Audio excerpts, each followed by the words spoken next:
There's a spider and out the wildest round, and down came the rain and washed the spider out. I'd never heard about it before. It affects like 1 in 2,500 live female births. It's kind of neat that the ones that survive, because 99% of fetuses with Turner syndrome are miscarried or stillborn. So only 1% survive. Turner syndrome is a genetic disorder. It's a chromosome abnormality that children are born with. That's second most common chromosome disorder, second to Down syndrome. So it's actually a very, very common disorder. So something that you're born with, that happens when the embryo is being formed. When most girls in the universe have XX chromosomes, girls with Turner syndrome often have 45XO, so they're missing an X chromosome. That's the most common form of Turner syndrome, where they have one missing X chromosome. And there are other forms of Turner syndrome called mosaic Turners, where not all of their cells are XO. Sometimes they have XO, XX, so they have different kind of, there's different cells in her body have different chromosomes. She wears 18 to 24 month clothes, and she's 3.5 almost, so she's pretty small. She's definitely the smallest in her class, but it doesn't seem to stop her at all.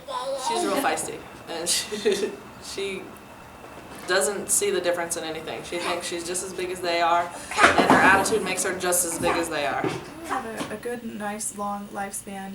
There's varying degrees of learning disabilities on the girls. So as an adult person, some of them are successful physicians, and some of them have a lot more learning disorders. So it's very, very different based on each child. When she first started, I could tell she was a little bit behind, a little bit socially, and also she was real clingy to her mom and didn't want to interact very much with everybody. But I mean, now she's just grown by leaps and bounds, and she plays on her own, but she also loves to play with others, and she's not near as clingy. She'll come right to me in the morning, and she holds her own. I don't know why people don't know what it is. I know a lot of people don't know what it is.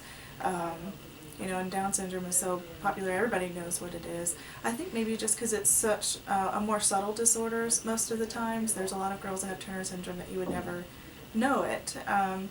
And so it just hasn't gotten as much popularity as Down syndrome. You know, and plus a lot of the kids look they don't always appear different on the outside.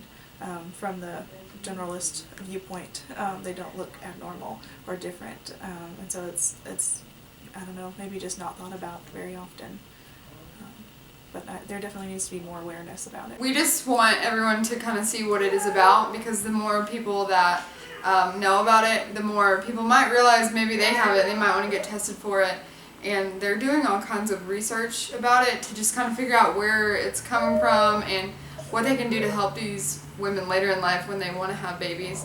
You never know with science what might happen, so that's really important to me, that she would have all the opportunities. If you didn't know anything about it, you wouldn't really know the difference, because she's just a happy-go-lucky, loving, fun child.